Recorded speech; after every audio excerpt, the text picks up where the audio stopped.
Você pode pensar que é livre, que tem controle sobre sua vida e sobre suas escolhas, mas e se eu te disser que tudo isso não passa de uma ilusão? Que, na verdade, somos escravos, assim como os hebreus foram no Egito, apenas com correntes invisíveis. Hoje, a escravidão que vivemos é sutil, disfarçada sob a aparência de liberdade, mas suas amarras estão mais apertadas do que nunca. A escravidão moderna é aquela que nos prende a um sistema que nos controla em todos os aspectos da nossa existência, desde o lugar onde nascemos até o dinheiro que usamos para viver. Isso não é uma teoria da conspiração, não é um devaneio. É uma realidade que poucos se atrevem a questionar, e muitos nem mesmo percebem. Ao assistir este vídeo, você vai descobrir que a liberdade, tão almejada por todos, é, na verdade, uma miragem. E quando você terminar de assistir, verá o mundo com outros olhos, talvez mais críticos, talvez mais conscientes. Você já se perguntou por que você não pode simplesmente sair do seu país e viver em qualquer lugar que desejar? Esse deveria ser um dos direitos mais básicos de qualquer ser humano, o direito de ir e vir, de explorar o mundo, de escolher onde construir sua vida. No entanto, somos limitados por fronteiras invisíveis, muros erguidos pelos governos para nos manter confinados, como gado em um curral. Eles nos dizem que é para nossa proteção, para manter a ordem, para garantir a segurança. Mas será que é só isso mesmo? Ou será que essas fronteiras servem para manter o controle, para garantir que continuemos dependentes do sistema que nos foi imposto desde que nascemos? Os hebreus foram escravos dos egípcios por centenas de anos, forçados a trabalhar sob um regime implacável. E hoje, de certa forma, não estamos tão distantes dessa realidade. Nossos governantes, assim como os faraós, têm o poder sobre nossas vidas, e nós, muitas vezes, aceitamos isso sem questionar. Estamos tão acostumados com essa prisão disfarçada que nem percebemos que estamos nela. E não é apenas o controle físico que nos prende. Somos escravizados também pelas moedas que usamos, pelos sistemas econômicos que ditam o valor do nosso trabalho, do nosso tempo e das nossas vidas. O dinheiro, essa ferramenta que deveria nos proporcionar liberdade, é na verdade uma das correntes mais fortes que nos prendem.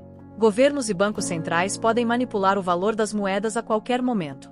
A inflação corrói o valor do seu salário, do seu patrimônio, e você pouco pode fazer sobre isso. Você trabalha cada vez mais, mas parece que nunca é suficiente. E quem tem o controle disso? Não somos nós. Eles, os governantes, os mestres desse grande jogo, são os que ditam as regras. E nem mesmo os ricos estão imunes a essa escravidão. Você pode pensar que, se ao menos tivesse mais dinheiro, estaria livre desse ciclo. Mas a verdade é que, mesmo aqueles que acumularam grandes fortunas podem ter seus bens confiscados de um dia para o outro. Basta uma decisão judicial, basta uma canetada de algum burocrata para que tudo seja tirado. E o que resta? A percepção amarga de que o poder nunca esteve realmente nas nossas mãos. Não estou falando isso para incitar revolta, nem para promover desobediência. O objetivo aqui é abrir os seus olhos para uma realidade que poucos discutem. Vivemos em uma era onde a escravidão foi abolida há muito tempo, onde a liberdade é proclamada como um dos direitos fundamentais de todo ser humano. Mas a verdade é que a liberdade que nos foi prometida não é real. Não somos livres. Nossas escolhas são limitadas, nossos caminhos são controlados, e tudo isso é feito de uma forma tão eficiente que nós nem sequer percebemos. Mas então, o que podemos fazer? Será que há uma saída para essa prisão invisível? Será que estamos condenados a viver sob as regras de um sistema que nos trata como peças de um tabuleiro, sem qualquer controle sobre nosso próprio destino? A primeira coisa que precisamos entender é que a verdadeira liberdade começa com a consciência. Só podemos ser livres de fato quando nos tornamos conscientes das correntes que nos prendem. E essas correntes não são apenas físicas ou econômicas. Elas estão em todos os aspectos da nossa vida. Estão nas expectativas que a sociedade coloca sobre nós, nas normas e regras que somos forçados a seguir, nas limitações que nos impõem desde o momento em que nascemos. Desde pequenos, somos moldados para sermos parte de um sistema que nos ensina a obedecer, a seguir ordens, a nos conformar com a vida que nos é oferecida. A escola nos ensina a memorizar e repetir, não a questionar. O trabalho nos ensina a produzir, não a criar. A vida, tal como nos é apresentada, parece ser uma série de etapas já traçadas. Estude, trabalhe, compre uma casa, tenha uma família, aposente-se, morra. Mas quem disse que a vida tem que ser assim? Quem definiu essas regras? O filósofo Friedrich Nietzsche falou sobre o conceito de moral de escravo, uma mentalidade que nos faz aceitar passivamente o que nos é imposto. Ele argumenta que a moral de escravo é uma criação das classes dominantes, uma forma de controle sobre os indivíduos, que leva as pessoas a se submeterem ao poder sem questionar. E essa moral está impregnada em nossa sociedade. Aceitamos nossas condições sem luta, sem sequer pensar que as coisas podem ser diferentes. Vivemos uma vida sem reflexão, sem nos questionarmos sobre o que realmente queremos, sobre o que realmente nos faz felizes. Outro pensador, Henry David Thoreau, em sua obra Desobediência Civil, nos convida a refletir sobre a importância de resistir ao que é injusto. Ele acredita que, quando as leis de um governo são opressivas, os cidadãos têm o direito, ou melhor, o dever, de desobedecer.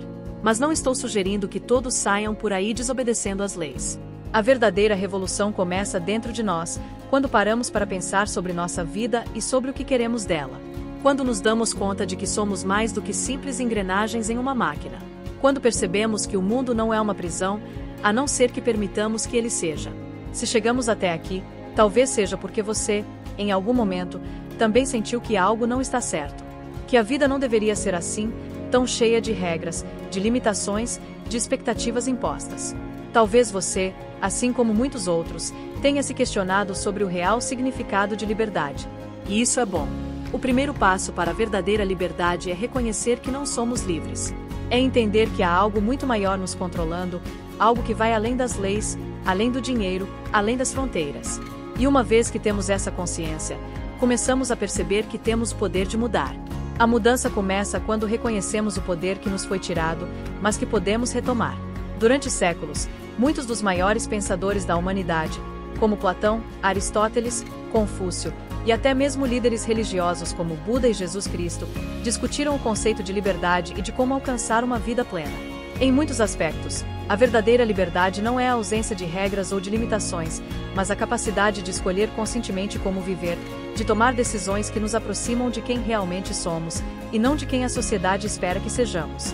Platão, em sua obra A República, fala sobre a alegoria da caverna, em que os seres humanos vivem presos em uma caverna, olhando apenas sombras nas paredes, acreditando que essas sombras são a realidade.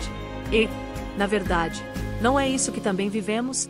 Enxergamos apenas o que nos é mostrado, aceitamos o que nos é dado, sem sequer imaginar que há algo muito maior além da nossa visão limitada. Se você se conforma com o que tem, se acredita que a vida é apenas isso, trabalho, consumo, obediência, então, você está como aqueles prisioneiros na caverna, achando que as sombras são tudo o que existe. Mas quando você começa a questionar, quando começa a se perguntar o que há do lado de fora da caverna, você dá o primeiro passo rumo à libertação. E, claro, sair da caverna não é fácil. Enxergar a realidade, de fato, é doloroso. Muitos preferem permanecer nas sombras porque a luz pode ser incômoda, pode expor verdades que não queremos ver. Mas somente enfrentando essa luz podemos realmente começar a entender o que é a liberdade. Outro grande pensador, Jean-Jacques Rousseau, disse que o homem nasce livre, mas em todo lugar está acorrentado. Rousseau acreditava que a sociedade corrompe a liberdade natural do ser humano, impondo regras e normas que limitam nossa existência. E, de fato, é isso que acontece. Desde o momento em que nascemos, somos moldados para nos encaixar em uma estrutura social, somos ensinados a seguir padrões, a obedecer leis que nem sempre entendemos, a trabalhar em empregos que nem sempre nos satisfazem, para comprar coisas que nem sempre precisamos. E isso é liberdade. Vivemos dentro de uma estrutura que nos diz o que devemos ser, como devemos agir, o que devemos fazer com nosso tempo, com nossas vidas. E poucos têm a coragem de romper com isso. Mahatma Gandhi foi um dos poucos. Ele entendeu que a verdadeira liberdade não vem de fora, mas de dentro. Gandhi resistiu ao Império Britânico sem levantar uma arma, sem recorrer à violência. Ele acreditava que, ao resistirmos pacificamente à opressão, mostramos que o poder real não está nas mãos dos governantes, mas nas mãos das pessoas. E ele estava certo. A verdadeira liberdade começa quando nos damos conta de que ninguém pode nos forçar a fazer nada que não escolhemos fazer. O sistema nos prende com suas regras, suas fronteiras, suas moedas. Mas podemos resistir a isso quando começamos a fazer escolhas conscientes, quando entendemos que a vida não precisa ser vivida de acordo com o que nos é imposto. Mas, como já mencionado, nem mesmo os ricos estão a salvo desse sistema. Eles também são escravos, talvez de uma forma ainda mais sutil. Têm suas fortunas, suas posses, mas vivem em constante medo de perder tudo. Suas riquezas podem ser tiradas a qualquer momento, e o poder que eles acreditam ter é, muitas vezes, ilusório. Um julgamento, uma decisão governamental, e tudo o que construíram pode desaparecer. E isso só reforça a ideia de que o poder real não está no dinheiro, mas na capacidade de controlar o próprio destino, de viver de acordo com seus próprios princípios e valores. O dinheiro, como disse o escritor americano Henry Torial, é um meio, não um fim. O problema é que a sociedade moderna fez do dinheiro o centro de tudo, nos levando a acreditar que acumular riqueza é a única maneira de sermos livres. Mas não é. A verdadeira liberdade está em viver com propósito, em entender que não precisamos de muito para sermos felizes, que a felicidade não está em ter mais, mas em ser mais. No entanto, resistir a esse sistema não significa abandonar tudo, ir para uma floresta e viver isolado. Não é sobre rejeitar a sociedade ou as convenções sociais, mas sobre encontrar uma maneira de viver dentro dela sem ser dominado por ela. Podemos resistir ao sistema simplesmente fazendo escolhas mais conscientes, entendendo o impacto de cada decisão que tomamos, de cada compra que fazemos, de cada ação que realizamos. Podemos resistir vivendo de acordo com nossos valores, nossos princípios, em vez de seguir cegamente o que nos é imposto. Podemos resistir buscando conhecimento, questionando o que nos é dito, não aceitando tudo como verdade absoluta. E quando falamos de liberdade, não podemos deixar de mencionar a questão do tempo. Vivemos em um mundo onde o tempo é o bem mais precioso, mas também o mais desperdiçado. Trabalhamos horas a fio, muitas vezes em empregos que não nos trazem satisfação, apenas para pagar contas, para comprar coisas que, na maioria das vezes, não precisamos. E o tempo que realmente importa, o tempo que deveríamos gastar com nossos entes queridos, com nossos sonhos, com nossas paixões, é o tempo que nos é roubado. O escritor russo Leo Tolstói dizia que a verdadeira felicidade está em passar o tempo com aqueles que amamos. E ele estava certo. Mas o sistema em que vivemos nos condiciona a acreditar que o trabalho é o centro de tudo, que o sucesso é medido pelo dinheiro que acumulamos, e não pelas experiências que vivemos. E se, em vez de viver para trabalhar, trabalhássemos para viver? E se o objetivo da vida não fosse acumular riquezas, mas acumular momentos, experiências, sabedoria? Essa é a verdadeira liberdade. É viver de acordo com o que realmente importa, é dedicar tempo ao que nos traz felicidade, e não ao que nos foi dito que devemos buscar. Quando começamos a pensar dessa forma, começamos a perceber que a vida pode ser muito mais do que simplesmente seguir o que nos foi imposto. Podemos viver uma vida plena, uma vida de significado, uma vida de liberdade, mas isso requer coragem. Requer a coragem de sair da caverna, de encarar a luz, de questionar as sombras que nos cercam. E assim, concluímos que, embora as correntes que nos prendem possam ser invisíveis, elas não são inquebráveis. Ao questionarmos as regras, ao entendermos que somos mais do que peças em um tabuleiro, começamos a retomar o controle sobre nossas vidas. Essa é a mensagem que quero deixar para você hoje. A escravidão moderna existe, mas não precisamos aceitá-la.